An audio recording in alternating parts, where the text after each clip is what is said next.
é o Capso e nós vamos falar agora sobre o governo brasileiro que decidiu contratar um software para rastreamento de criptomoedas, né? Vocês sabem, o governo Lula fez recentemente um aumento de IOF para roubar mais o povo brasileiro, e aí muita gente começou a usar criptomoedas para fugir do IOF, e aí o governo Lula está dizendo, não, tem que rastrear isso daí, tem que descobrir se as pessoas estão usando criptomoedas para fazer coisas erradas e coisa e tal. E aí, qual que é o problema dessa história? O problema dessa história é que rastreamento de criptomoedas é impossível na prática você comprovar alguma coisa. Dá para você ver em determinadas situações, dá para você saber como é que o dinheiro circulou, de que carteira que foi, para que carteira que foi, mas isso você consegue fazer em algumas situações. Na maior parte das vezes é impossível você rastrear criptomoedas no final das contas. Existem vários sistemas que fazem rastreamento. Como é que funciona o rastreamento de criptomoedas? Tem algumas carteiras que você sabe por definição de quem que são, né? As grandes corretoras, por exemplo, até por motivo legal, elas têm que declarar lá nos Estados Unidos, eu não sei se aqui no Brasil também, quais são as carteiras que elas têm, né? Então ela tem uma carteira de Bitcoin lá, que ela mantém o Bitcoin de todos os clientes dela. Ela sabe internamente quem que é o Bitcoin, mas para todo mundo é uma carteira só para todos os clientes, ou algumas carteiras, né? Às vezes eles quebram por questão de segurança, né? Mas na prática, você não sabe para onde é que vai essa transação, porque, por definição, as carteiras são anônimas, né? Vamos entender isso daqui. Por que o governo vai contratar esse serviço? Ok, ele pode contratar esse serviço, pode ser que em algumas situações ele consiga identificar transações, mas a verdade é que fora o caso de ser uma coisa muito explícita, ele não consegue fazer muita coisa não, vou explicar para vocês. Essa notícia foi sugerida por André Miner, Forebs e várias outras pessoas. Obrigado aí ao pessoal que sugeriu notícias lá no nosso site, no visãolibertaria.com, e obrigado a você que está assistindo o nosso vídeo. Se você gosta do nosso conteúdo, por favor, deixe o seu like e se inscreva aqui no canal, né? Pois bem, o governo brasileiro vai contratar um serviço de rastreio de criptomoedas, né? O que é rastreio de criptomoedas? Vocês sabem, a blockchain do Bitcoin ela é pública. Todo mundo tem acesso à blockchain do Bitcoin. É só você entrar aqui, ó. Essa daqui é a blockchain do Bitcoin. Aqui você vai em mempool.space. Aqui está mostrando a blockchain do Bitcoin. Se você pegar qualquer parte aqui, ó, você vai ver aqui, ele está carregando as transações aqui. E se você pegar as transações aqui, ó, você vai ver que, deixa eu pegar essa transação aqui. Aqui, ó, saiu do endereço da Coinbase. Ah, não, essa aqui é a primeira transação, é a Coinbase. A transação Coinbase é a transação que vai para o minerador, né? Então foi para a Mara, né? Deixa eu pegar uma outra transação qualquer aqui, essa transação aqui, por exemplo. Então, uma transação que saiu deste endereço aqui, que a gente não sabe onde é que é, e foi para esses dois endereços aqui. Então você sabe de onde saiu e para onde foi o Bitcoin nesse caso aqui, né? E tem todas as informações aqui, qual que foi o valor, quantos Bitcoins que foram, 0.00038 Bitcoins e não sei o que lá. Então você consegue rastrear essas coisas todas. Agora, o que acontece? Algumas dessas carteiras você sabe de onde é que elas são. Então pode ser uma carteira, por exemplo, da corretora Binance. Pode ser da Binance. A Binance está fazendo um lançamento de Bitcoin de tal carteira dela para uma outra carteira em algum outro lugar. Se você for na Binance, você sabe de quem que é originalmente esse Bitcoin, porque a Binance ela é obrigada a saber as pessoas que estão cadastradas na Binance, quantos Bitcoins tem cada uma, e quando a pessoa deu uma ordem para vender os Bitcoins dela, né, a Binance sabe rastrear de quem que é esse Bitcoin lá dentro da carteira dela, né? Agora, o problema existe quando você tem as carteiras que são não custodiais, ou seja, que não ficam em nenhuma corretora. Você pode, você mesmo, criar a sua carteira.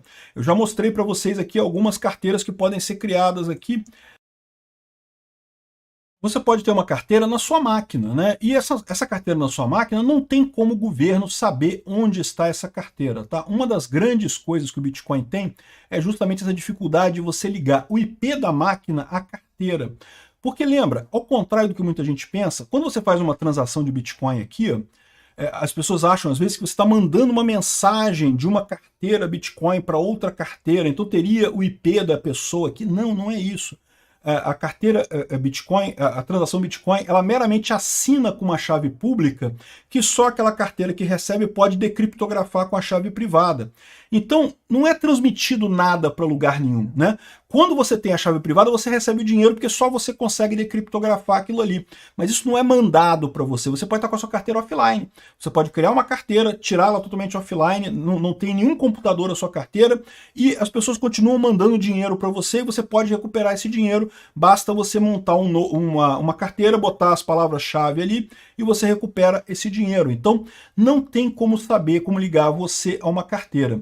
Bom, o que esse pessoal pode saber, porém? Quando é uma quantidade muito grande de dinheiro que você consegue identificar pelo valor, você consegue ver esse dinheiro indo de fulano para Beltrano, para Cicrano, não sei o que lá e coisa e tal. Ainda assim é diferente você conseguir provar que esse dinheiro foi para uma pessoa. Porque mesmo que esse dinheiro saia de uma corretora, passe por várias carteiras no meio do caminho e chegue na outra corretora, primeiro que o Bitcoin é fungível, então você não sabe se é aquele Bitcoin original que está chegando lá. Pode ser um pedaço dele, juntado com outro pedaço de outro lugar. Né? E aí quando chega na outra corretora, você sabe para quem que foi. Então você conseguiria ligar de quem saiu para quem chegou quando entre corretoras. Mas no meio do caminho você não consegue. E no meio do caminho pode ter muita mudança nisso daí. Pode ser entre pessoas. Peer-to-peer é exatamente isso. Eu quero vender para alguém, eu mando o Bitcoin para a pessoa faz um depósito na minha conta. Acabou, resolvido o problema. Uma transação perfeitamente válida e legal entre duas pessoas. O governo não tem como rastrear isso. Não tem como ele saber isso, né? Veja, lá no canal Safe Source eu falo sobre alguns bugs que aconteceram ao longo da história do Bitcoin que permitiam o rastreamento entre a carteira e o endereço IP daquela carteira. Então havia essa possibilidade quando você usava uma carteira ligada ao seu Bitcoin Core, ao seu nodo Bitcoin, né? Por isso que muitos mineradores até hoje usam uma estrutura de você ter o seu nodo Bitcoin, que você faz a mineração e que você tem os seus Bitcoins separado do nodo Bitcoin que está na rede. Então como é que é essa estrutura de nodo dual? Você tem um servidor Bitcoin que está ligado na rede Bitcoin normal, mas você não tem nenhuma carteira ali. E aí você tem um outro nodo Bitcoin, que é o nodo Bitcoin que você faz a mineração, que tem a sua carteira para mineração, que tem tudo ali dentro, e aí você configura esse nodo Bitcoin para só conectar com esse outro nodo seu que está na rede Bitcoin. Então, ou seja, o seu nodo só é acessado por esse outro nodo que também é seu, e esse outro nodo que está acessando com a rede inteira. O seu nodo interno funciona do mesmo jeito, você pode fazer mineração, pode fazer a coisa toda, e você não tem o risco desses bugs que aconteceram no passado, em tese não acontecem mais hoje, mas o pessoal fica com receio, vai que descobrem um outro bug que você consegue descobrir, né, a ligação entre a carteira e o IP. Só para te dar uma dica, como é que era um desses bugs, né? O nodo Bitcoin ele só propaga as transações que são válidas. Então, o que fazia? Você mandava uma transação que era inválida para aquela carteira que estava naquele nodo. Aí, se aquele nodo propagasse para outros nodos, você sabia que a carteira não estava ali. Aí antes ele parava ali, ele não propagava porque ele sabia que estava errado, porque ele tinha a carteira e sabia que a transação estava errada, aí não propagava aquela mensagem. Aí você sabia que aquele IP é daquele nodo. Então você ligava, entendeu? Você ligava a carteira da pessoa ao nodo. Isso foi uma das falhas que havia nos primórdios do Bitcoin. Não acontece mais. Você tem as versões mais novas do Bitcoin, Node, não acontece mais isso. Mas ainda é arriscado esse tipo de coisa. Então as pessoas preferem não fazer mais a mineração no mesmo nodo que está exposto na rede por conta disso. Se você tem muitos Bitcoins, se você tem uma carteira de Bitcoins muito grande, eu recomendo também que você use esse modelo de dual node, né? Você tem um nodo principal ligado na rede e o outro nodo onde está realmente a sua carteira, ele fica escondido e só fala com esse nodo seu, né? Ou seja, com esses controles simples, é impossível o governo rastrear isso. Mas mais do que isso, tem um outro problema que é o seguinte. Esses programas todos que existem, que essas ferramentas de rastreio todas que existem, elas são sugestões. Existe uma probabilidade tal de tal Bitcoin ter saído de tal lugar, ido para tal lugar e ter chegado em tal lugar. Eles não garantem que isso aconteceu. Não tem como eles garantirem com certeza isso daí, né? É verdade que, infelizmente, a justiça americana tem usado esses programas de rastreamento para dizer que, não, se o programa falou que é, então é porque é. Mas a verdade é que não tem como o programa saber que aconteceu desse jeito, porque o Bitcoin é fungível, né? Então é como se dar dinheiro para alguém, como é que você vai dizer que aquela célula, você pagou alguma coisa na farmácia, aí o farmacêutico pegou aquela nota que você pagou ele e comprou alguma coisa ilegítima, sei lá, comprou droga no morro. E você não tem culpa disso. A sua nota de 50 que você pagou foi usada para isso, mas você não tem nada a ver com isso. Você comprou alguma coisa na farmácia do cara. É a mesma coisa o Bitcoin que passou de uma pessoa para outra, e aí você está dizendo, ah, não, mas esse Bitcoin originou lá num golpe que teve lá atrás, alguém roubou alguém, não sei o que lá. Bom, não tem como saber. Ou então de outra forma, né? Alguém roubou o banco. E aí aquela nota que foi roubada foi passada para a farmácia e você recebeu de troco aquela nota. Ué, essa nota é fungível, você não tem como saber, você não tem nada a ver com roubo de banco, né? Você recebeu aquela nota numa outra transação. E esse é o problema. Por isso que é impossível você comprovar esse tipo de coisa na prática. Infelizmente, como eu falei, o governo, como tem a justiça na mão, ele costuma usar isso daí, forçar isso contra as pessoas. Mas a verdade é que na prática é complicado. Esses sistemas de rastreio não conseguem provar que o Bitcoin foi de um lado para o outro. Eles são extremamente leves, raramente conseguem identificar de fato quando a carteira é de alguém ou não é, não tem como saber, não tem nenhuma ligação direta com a pessoa. E na justiça, só quando o Estado quer te sacanear, que ele vai tentar usar isso contra você, né?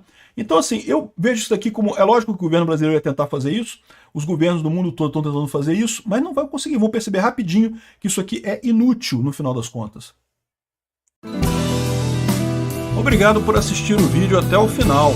Além de curtir, compartilhar e se inscrever no canal, considere se tornar patrocinador com valores a partir de R$ 1,99. Clique no botão Seja Membro abaixo para saber as condições e vantagens de patrocinar o canal. Mais informações sobre o nosso projeto, visite nossos sites indicados na tela.